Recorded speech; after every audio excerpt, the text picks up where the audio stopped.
मृत्यु के बाद वो सब देख सकता था। अपनी माँ के आंसू, पत्नी की टूटी सांसें, बच्चों का डर, लेकिन वो उन्हें छू नहीं सकता था। गरुड़ पुराण कहता है, यही आत्मा की सबसे बड़ी सजा है। मृत्यु के बाद आत्मा अपने परिवार को क्यों नहीं छू सकती? अंतिम क्षण रवि एक आम इंसान था। जिंदगी की भागदौड़ में वो बस कमाने, जिम्मेदारियां निभाने और कल के सपने देखने में लगा रहा। उसे कभी नहीं लगा था कि मृत्यु इतनी अचानक आएगी। एक रात सीने में तेज दर्द उठा।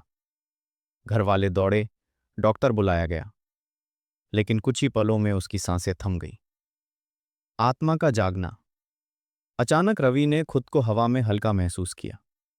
उसने नीचे देखा, वही शरीर जिसे वो मैं कहता था अब बिस्तर पर निष्क्रिय पड़ा था।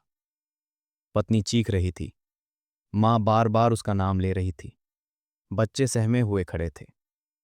रवि बोला, मैं मरा नहीं हूं, मैं यही हूं। लेकिन कोई नहीं सुन पाया। रवि दौड़कर मां के पास गया। उसने कांपते हाथों से मां के कंधे को छूना चाहा, लेकिन उसका हाथ सीधे आर पार निकल गया। वो घबरा गया।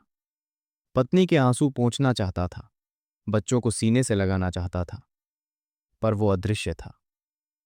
गरुड़ पुराण कहता है, मृत्यु के बाद आत्मा सूक्ष्म शरीर धारण करती है, जो देख सकता है, महसूस कर सकता है, लेकिन स्पर्श नहीं कर सकता। रवि अब समझने लगा, जिस शरीर पर उसने जीवन भर भरोसा किया, वो तो यहीं छूट गया। मृत्यु के बाद अगले 13 दिन रवि की आत्मा अपने ही घर में भटकती रही। वो देखता, मां थाली सजाकर रोती, पत्नी उसकी तस्वीर से बातें करती, बच्चे उसके कमरे में चुपचाप बैठे रहते।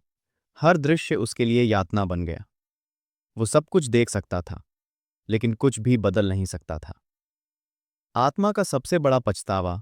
रवि को सबसे ज्यादा दर्द इस बात का हुआ, जब मेरे पास समय था, मैंने इन्हें ठीक से नहीं जिया। वो सोचता रहा, काश मां के पैर दबाए होते, काश बच्चों के साथ समय बिताया होता, काश अहंकार कम किया होता। लेकिन अब समय खत्म हो चुका था। यमदूतों का आगमन 13वें दिन। 2 यमदूत प्रकट हुए। उनकी आवाज गूंज उठी, अब तुम्हारा समय यहां समाप्त हुआ, अब कर्मों का मार्ग शुरू होता है। रवि ने आखिरी बार अपने परिवार को देखा। वो चिल्लाया, रोया, लेकिन फिर भी उन्हें छू नहीं पाया। यमलोक की यात्रा।